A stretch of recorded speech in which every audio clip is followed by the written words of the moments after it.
Lesson number 5 paper 1 topic है numbers indices surds estimation percentage etcetera. Question number 26 0.8 as a fraction, इसको आपने fraction में लिखना है। 0.8 को फ्रैक्शन में लिखने के लिए डेसिमल को हटा देंगे, डिनोमिनेटर में 10 आ जाएगा, क्योंकि आफ्टर डेसिमल एक ही डिजिट है तो सिंगल ही ज़ीरो आएगा। अब कैंसिलेशन कर सकते हैं, 2 पे कैंसिल हो रहा है, 2 4 द 8, 2 5 द 10, आंसर आ गया 4/5। 28% एज अ डेसिमल, 28% को आपने डेसिमल बनाना है। 28% का मतलब है कि 28 डिवाइडेड बाय 100, परसेंट साइन हटा दिया हमने, और 2 1 द 2, 2 4 द 8, 2 5 द 10, 0, फिर 2 पे कैंसिल हो रहा है, 2 7 द 14 और 25, 7/25 ये आपके पास फ्रैक्शन में आ गया। नेक्स्ट क्वेश्चन है हमारे पास, right 4870 correct to nearest 100, nearest 100 पे आपने इसको करेक्ट करना है। तो ये हमारे पास जो आंसर आएगा वो बनेगा, जब हम इसको 7 6 को हटा देंगे यहाँ से, और ये 4876 था आपके पास, तो हम जब 7 को हटाएंगे तो लाजिम बात है कि मोर देन 5 है ये, इसलिए हम इसमें 1 ऐड कर देंगे। 4900 ये हमारे पास, इसको हमने राउंड ऑफ कर दिया। नेक्स्ट है हमारे पास क्वेश्चन नंबर 27। क्वेश्चन नंबर 27 में वो कह रहा है कि वर्कआउट करना है 28 माइनस, तो डिमैस रूल लगेगा। सबसे पहले डिवीजन को हम ख़त्म करेंगे और यहाँ मल्टीप्लिकेशन आ जाएगी, इस डिवीजन की जगह पे मल्टीप्लिकेशन, और नेक्स्ट वैल्यू का रेसिप्रोकल ले लेंगे। अगर ये 2/1 है तो ये 1/2 बन जाएगा। अब कैंसिलेशन कर देंगे, क्योंकि हमने डिमैस रूल इस्तेमाल कर रहे हैं, पहले डिवीजन, फिर मल्टीप्लिकेशन, फिर एडिशन, फिर सब्ट्रैक्शन। कैंसिलेशन करेंगे, 2 8 10 16, 28 माइनस 8 आपके पास 20 आ जाएगा, ये इसका आंसर है। नेक्स्ट है find the reciprocal of 4/5। Reciprocal of 4/5 निकालने के लिए ऑफ 4/5 इज़ इक्वल टू 5/4, ये रेसिप्रोकल होगा और इसको 1/4 में लिखेंगे हम। नेक्स्ट हमारे पास क्वेश्चन है, नेक्स्ट क्वेश्चन में वो कह रहा है क्वेश्चन नंबर 28 में कि द टेम्परेचर ऑन मंडे को जो टेम्परेचर था वो था, टेम्परेचर ऑन मंडे ये इक्वल है -27 डिग्री सेंटीग्रेड के, और the temperature on Tuesday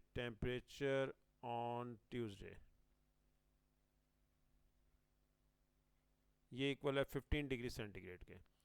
15 degree centigrade के 15 degree higher than the on Monday, 15 degree उससे ज़्यादा है, यानी कि अगर फ़र्ज़ किया -27 ये था हमारे पास मंडे को, तो और जब हम इसमें 25 डिग्री 15 डिग्री और ऐड करेंगे तो नेक्स्ट आपके पास टेम्परेचर आ जाएगा ट्यूसडे का, क्योंकि उससे ये हायर है, तो हम इसमें ऐड कर देते हैं। टेम्परेचर ट्यूसडे का फाइंड आउट हो जाएगा। टेम्परेचर ऑन ट्यूसडे वो हमें मिल जाएगा 27 माइनस प्लस 15 डिग्री, और ये आ जाएगा -12 डिग्री। -12 डिग्री पे जाके ये टेम्परेचर मिलेगा हमें, क्योंकि -27 डिग्री से 15 डिग्री हायर था। नेक्स्ट क्वेश्चन है, नेक्स्ट क्वेश्चन में वो कह रहा है हमारे पास क्वेश्चन नंबर 29। क्वेश्चन नंबर 29 में वो ये कह रहा है, by writing each number in the calculation correct to one significant figure find an estimate for the value 28.2। पहले 28.2 का वन सिग्निफिकेंट देखते हैं हम क्या है। ये कैंसिलेशन हो जाएगी, और यहाँ पर मोर देन 5 है इसलिए 1 ऐड हो जाएगा, 30, इसकी जगह पे 0 आएगा। आफ्टर डेसिमल कोई 0 नहीं लेंगे हम। फर्स्ट वैल्यू बन गई 30 माइनस 5.6 को देख लेते हैं। 5.6 में भी ये छोड़ देंगे और 1 ऐड हो जाएगा इसमें, क्योंकि मोर देन 5 है, 6 बन जाएगा। आफ्टर डेसिमल 0 नहीं लेंगे। नेक्स्ट 4.2 इग्नोर करेंगे, लेस देन 5 है, ये 4 ही रहेगा। 4 इंटू 1.68 इग्नोर करेंगे, 1 ऐड होगा क्योंकि मोर देन 5 है, 2 बन गया। पहले हम सब्ट्रैक्ट करेंगे, 30 minus 6 24 divide by 4 into 2, multiply ना करें, कैंसिलेशन करें। 4 1 द 4, 4 2 द 8, 4 3 द 12। आंसर आपके पास 3 आ गया। क्वेश्चन नंबर 29 था ये, इसी का पार्ट बी है। फैक्टराइज करना है। फैक्टराइज में वेरी फर्स्ट स्टेप होता है कॉमन लेना है। आपने सबसे पहले कॉमन ले लें, 4x कॉमन लेंगे, 9x अंदर रह गया, क्योंकि 36 को 4 डिवाइड जब करेगा तो 9 पे डिवाइड करता है। एक्स स्क्वायर में से एक x बाहर आ चुका है, और 40 को 4 पर डिवाइड करेंगे तो 10 आएगा। ये इसका आंसर आ गया। नेक्स्ट क्वेश्चन है क्वेश्चन नंबर 30। क्वेश्चन नंबर 30 में फैक्टराइजेशन करनी है, कम्प्लीटली फैक्टराइज करना है। 15 p square q square minus 25 q cube. Common ले लेते हैं, 5 कॉमन आएगा क्योंकि 5 15 को भी डिवाइड करता है और 25 को भी, और दोनों में q है।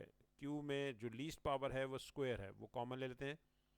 वैल्यू अंदर आ जाएगी 3 p स्क्वायर माइनस 5, क्योंकि 25 को 5 पे डिवाइड करेंगे 5 रह गया।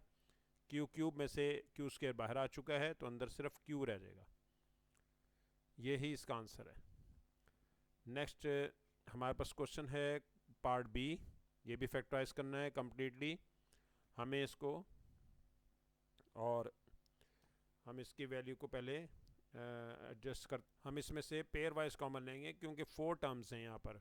पेयर वाइज कॉमन लेते हैं, 2 कॉमन आ रहा है दोनों में, और f के बजाय g कॉमन आ रहा है। 2g कॉमन लेते हैं फर्स्ट पेयर में से। वैल्यू अंदर आ गई 2f, g बाहर आ चुका है, 3g बाहर आ गया तो अंदर वैल्यू रह गई h, वैल्यू रह गई हमारे पास h, 3h, ये हमारे पास 3h यहाँ पर वैल्यू आ गई। नेक्स्ट में अगर कॉमन देखें तो वहाँ पर कॉमन आ रहा है 5, दोनों को 5 डिवाइड कर रहा है, और दोनों को में k भी कॉमन है, वो भी बाहर निकाल लेते हैं। 5 2 द 10, f रह गया, k बाहर आ चुका है, ये देखें ये वाला k बाहर आ चुका है, और इस तरह से 15 में से 5 बाहर आ गया, और अंदर आपके पास रह गया h, 5 3 द h। दोनों में देखें तो 2f प्लस 3h कॉमन है। Taking 2f plus 3h as common, value रह गई 2g प्लस 5k। यही इसका आंसर है, और ये कंप्लीट फैक्टराइज हो गया। नेक्स्ट क्वेश्चन है क्वेश्चन नंबर 31। क्वेश्चन नंबर 31 में हमें करना ये है कि हमें find the greatest odd number that is a factor of this 140 and 210।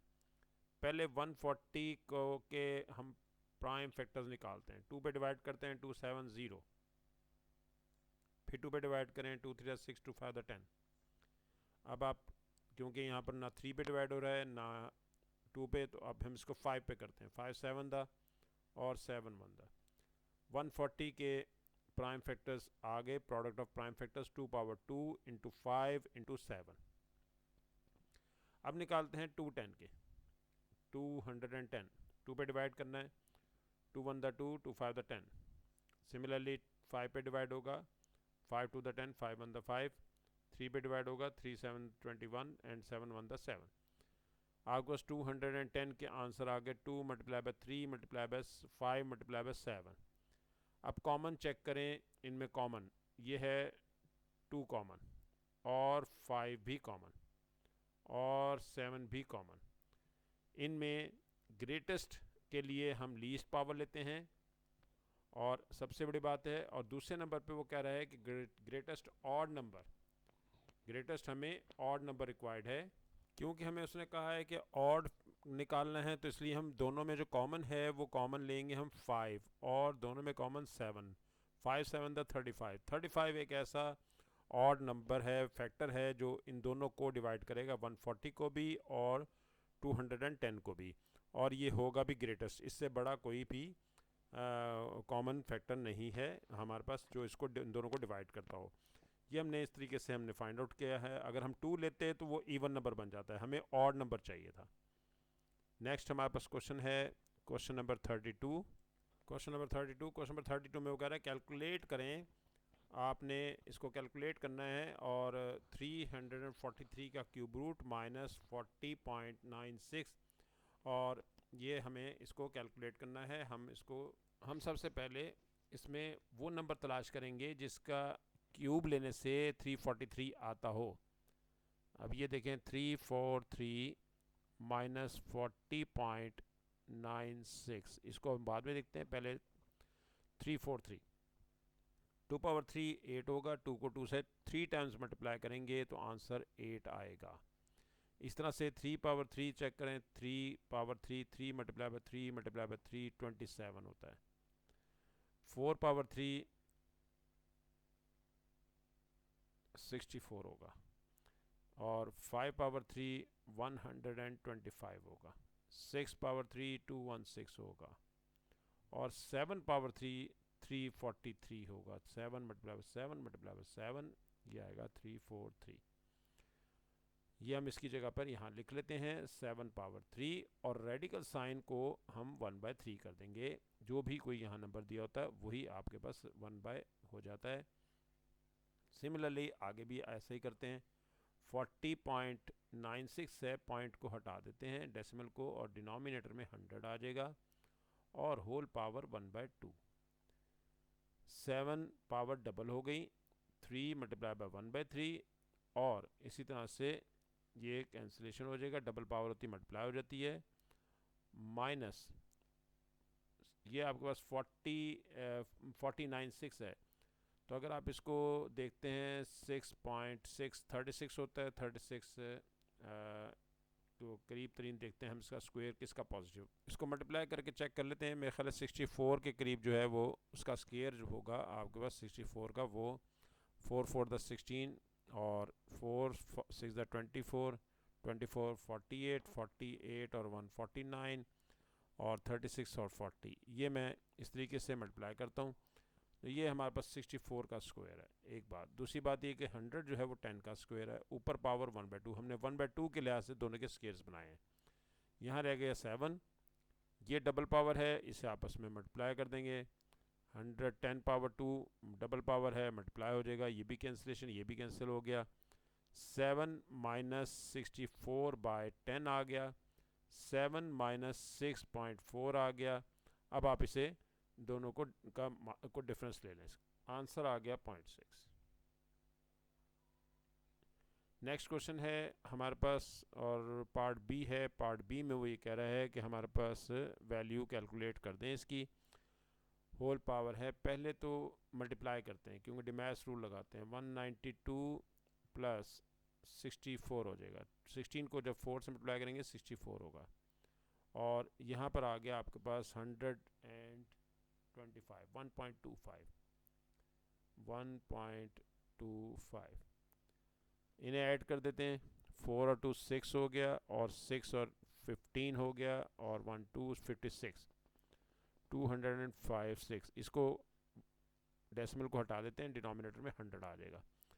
256 16 का स्क्वायर रूट जो है वो 256 है, या 16 का स्क्वायर करेंगे तो आपके पास 256 आएगा। अब फिर दोबारा से देखें तो डबल पावर है, और डबल पावर में हम यही करते हैं कि इन्हें मल्टीप्लाई कर देते हैं। 125 डिवाइड बाय 100, कैंसिलेशन करते हैं, ये आ गया 50। अब ये ऊपर नीचे भी कैंसिल हो रहा है 25 पे, 25 5 दैट 125, 25 2 दैट आपके पास 2 रह गया, 50 हो गया, और यहाँ पर आ गया 16 रेज़ टू द पावर 5/2। फिर 16 है 4 पावर 2, और फिर डबल पावर, ये दोनों कैंसिल हो गए, आंसर आ गया 4 पावर 5। मल्टीप्लाई करना चाहें कर दें, वरना यहाँ भी छोड़ सकते हैं। नेक्स्ट क्वेश्चन है हमारे पास कि हमें इसे फैक्टराइज करना है, और फैक्टराइज करने के लिए 2 टर्म्स का है तो हम इंडिविजुअल इनके स्क्वायर्स कर लेते हैं। 9k² माइनस m², दोनों पे स्क्वायर है, सेंटर में माइनस है। 1 टाइम हम इसे ऐड कर देंगे, और सेकंड टाइम हम इसको सब्ट्रैक्ट कर देंगे। ये आंसर आ गया हमारे पास, और ये हमारा आंसर आ गया। नेक्स्ट क्वेश्चन आ गया हमारे पास 33। क्वेश्चन 33 में वही कह रहा है कि आप इसको सिंप्लीफाई करें। सिंप्लीफाई करने के लिए ये इस टाइप का हमारा टॉपिक चल रहा है, ये इसका क्वेश्चन नहीं फैक्टराइजेशन का है, हम इसको फैक्टराइजेशन में ही सॉल्व करेंगे। और मैं हिंट देता हूँ आपको, आप इसे फैक्टराइजेशन में सॉल्व करना है आपने, ऊपर नीचे आपने अलग अलग फैक्टराइज करना है। डिनोमिनेटर में x कॉमन ले लें, 2x + 1। वैसे भी हमने एक आध सवाल फैक्टराइज का इसी में किया भी है, और वो शायद यहाँ पर अभी हमने फैक्टर्स बनाए थे ये। तो ये भी कर देते हैं यहीं पर ही। 2x² इसकी मिड टर्म ब्रेक कर देते हैं, 2x² - 2x + x - 1 कॉमन ले लें। 2x कॉमन आ गया, अंदर x - 1 रह गया, +1 कॉमन लेते हैं, x - 1 रह गया, डिवाइडेड बाय x 2x + 1, ये एज इट इज़ है। न्यूमिनेटर में देखें x - 1 दोनों में कॉमन है, ये कॉमन ले लें, और वैल्यू रह गई अंदर 2x + 1। अब देखें सेम 2x + 1 डिनोमिनेटर में भी है, वो कैंसिलेशन हो गई उसकी, और आंसर आ गया x - 1/x। ये इसका आंसर था। Question number 34। क्वेश्चन नंबर 34 में हमें कह रहा है कि आप इसकी वैल्यू निकाल दें। तो वैल्यू निकालने के लिए जिसकी पावर भी 0 होगी वो 1 होता है, चाहे 1000 पावर 0 हो फिर भी 1 होगा, x पावर 0 हो वो भी 1 होता है। ये तो हमारा सिंपल सा क्वेश्चन था। नेक्स्ट क्वेश्चन हमारे पास है, और उसमें वो कह रहा है कि हमें इसको सॉल्व कर दें, और 7⁻12 divided by 7⁻p is equal to 7⁻17। p निकालना है, इंडिसेस का सवाल है। 7⁻12 - p हो जाएगा, क्यों? क्योंकि ये डिवाइड हो रहे हैं आपस में, और हमने इंडिसेस रूल पढ़ा था, x⁻a is divided by x⁻b then x⁻a - b। अब बेसिस सेम हो, ये भी हमने रूल पढ़ा था इंडिसेस में कि अगर बेसिस आपके पास सेम हैं तो पावर्स आप इक्वल होंगी, a is equal to b होगा। इसी तरह से 12 - p इज़ इक्वल टू 17 होगा, और 12 - 17 इज़ इक्वल टू p हो गया। p को राइट पे ले जाते हैं हम, और माइनस करेंगे तो -5। ये आंसर आपके पास आ गया p का, ये आंसर आ गया। नेक्स्ट हमारे पास जो लेक्चर होगा उसे हम यहाँ से स्टार्ट करेंगे, और क्वेश्चन नंबर ये अभी तक हमने किए हैं 34, इसे तैयार कर लें।